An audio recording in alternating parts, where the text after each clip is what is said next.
ಯಾಕ್ರಿ ನಿದ್ದೆ ಬರ್ತಿಲ್ವಾ? ಹೀಗೆ ನೋಡ್ತಿದ್ರೆ ಏನರ್ಥ? ಆಗಿದ್ಯಾವುದು ನಿನಗೆ ನೆನಪೇ ಇಲ್ವೇನೆ ದಮ್ಮಿ? ಅದು ಹೇಗೆ ಇಷ್ಟೊಂದು ಆರಾಮಾಗಿರ್ತೀಯ ನೀನು? ಓ, ಅದನ್ನ ಯೋಚನೆ ಮಾಡ್ತಿದ್ದೀರಾ ನೀವು? ಸರಿ, ನಾನು ಹಾಡು ನಿಂತ್ರೆ ನಿಮ್ಮ ಚಿಂತೆನೂ ನಿಂತು ಹೋಗತ್ತಾ? ದಮಯಂತಿ, ನಿನ್ನ ಮಾತು, ನೀನು ನಡ್ಕೋತಿರೋದು ನೋಡಿದ್ರೆ ಕೋಪ ಬರುತ್ತಾ?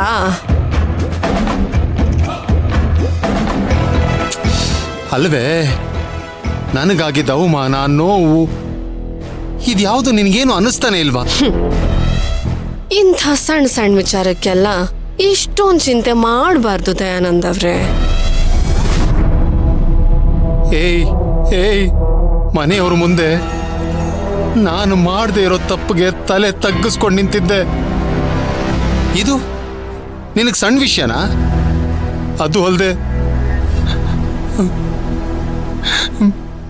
ನನ್ನ ಮಗಳ ಮುಂದೆ ನಾನು ಎಷ್ಟು ಚಿಕ್ಕವನಾದೆ ಅನ್ನೋದು ನಿನಗೆ ಗೊತ್ತಿದ್ಯಾ? ನೀವು ಚಿಕ್ಕವರು ದೊಡ್ಡವರು ಅಂತ ಹೇಳೋದಕ್ಕೆ ಅವಳು ವಯಸ್ಸಿನ್ನೂ ಪಕ್ವವಾಗಿಲ್ಲ. ದಮಯಂತಿ, ನನ್ನ ಮುತ್ತು ಮಹಿಮನ್ ಮುಂದೆ ನಾನು ಮಹಿಮಾ ಮಹಿಮಾ ಮಹಿಮಾ ಅವಳಿಗೊಂದು ಚಾಕ್ಲೇಟ್ ತಂದ್ಕೊಟ್ರೆ ಎಲ್ಲ ಮರ್ತು ಬಿಡ್ತಾಳೆ.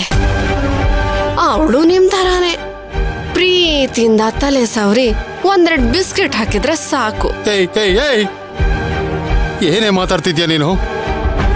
ಇವತ್ತು ನಾನೇನಾದ್ರೂ ಇಷ್ಟಕ್ಕೆಲ್ಲ ಕಾರಣ ನೀನೇ ಅಂತ ಮನೆಯವ್ರ ಮುಂದೆ ಹೇಳಿದ್ರೆ ಏನಾಗ್ತಿತ್ತು ಅನ್ನೋ ಅಂದಾಜಿದ್ಯಾ ನಿಂಗೆ? ಬದುಕು ಮತ್ತೆ ಬದುಕೋದಕ್ಕೆ ಅವಕಾಶ ಕೊಡ್ತಿದೆ ಅಂದ್ರೆ ಅದರ ಅರ್ಥ ಏನು ಅಂತ ಗೊತ್ತಾ ನಿನಗೆ? ಸಾಕು, ನೀವ್ ಹೇಳಿದ್ರು ನಿಮ್ ಮಾತನ್ನ ಯಾರು ನಂಬ್ತಾ ಇರ್ಲಿಲ್ಲ. ಯಾಕಂದ್ರೆ ನೀವೇನು ಅಂತ ನನಗಿಂತ ಚೆನ್ನಾಗಿ ಅಗಸ್ತ್ಯನ್ಗೆ ಗೊತ್ತಿದೆ. ಅದನ್ನ ಖುದ್ದು ನಿಮ್ಮ ಅಣ್ಣನೇ ಹೇಳಿದ್ದಾರೆ. ಇಷ್ಟಕ್ಕೂ ನಾನು ನಿಮ್ಮ ಅತ್ತಿಗೆ ಒಂದು ಕಾಲ್ ಹಿಡ್ಕೊಂಡದಕ್ಕೆ ನೀವು ನಿಮ್ಮ ಮಗಳು ನನಗ್ ಥ್ಯಾಂಕ್ಸ್ ಹೇಳ್ಬೇಕು. ಇಲ್ಲ ಅಂದ್ರೆ ನೀವು ನಿಮ್ಮ ಮುದ್ದಿನ ಮಗಳು ಇಷ್ಟೊತ್ತಿಗಾಗ್ಲೇ ಊರಾಚೆ ಇರೋ ಶಿವನ್ ದೇವಸ್ಥಾನದ ಜಗಲಿ ಮೇಲೆ ಮಲ್ಕೋಬೇಕಾಗಿತ್ತು.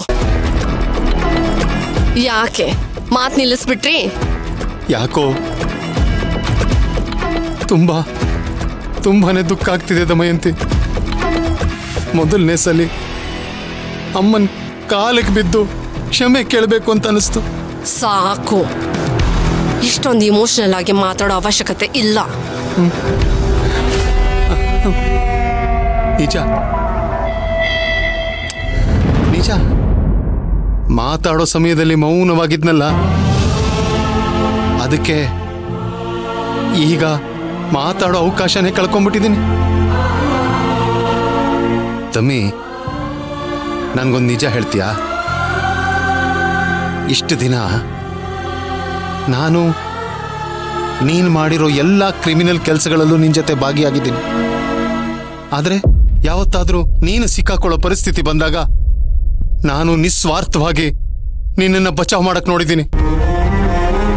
ಆದ್ರೆ ನಿನಗೆ ಯಾವತ್ತಾದ್ರೂ ಒಂದು ದಿನ ನನ್ನ ಬಗ್ಗೆ ಹಾಗನ್ಸಿದ್ದೇನೆ?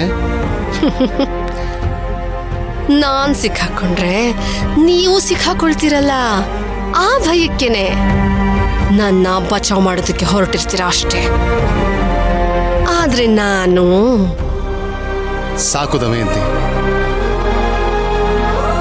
ಎಲ್ಲಿ ತನಕ ನಾವು ಮೂರ್ಖರಾಗಿರ್ತೀವೋ ಅಲ್ಲಿವರೆಗೂ ಸಂಬಂಧಗಳು ಉಳಿಯುತ್ತೆ ಅನ್ನೋದು ನನ್ನ ಜೀವನದಲ್ಲಿ ನಿಜ ಆಗೋಯ್ತು ದಮಯಂತಿ. ಯಾಕೆ ಈ ನಿಮ್ ಹೆಂಡತಿ ಮೇಲೆ ನಂಬಿಕೆ ಇಲ್ವಾ? ನಂಬಿ ಮೋಸ ಹೋಗೋದಕ್ಕಿಂತ ನೋವು ಅನುಭವಿಸಿ ಆಮೇಲೆ ನಂಬೋ ಸಂಬಂಧನೇ ಶಾಶ್ವತ ಅನ್ನಿಸ್ತಿದೆ ನನಗೆ.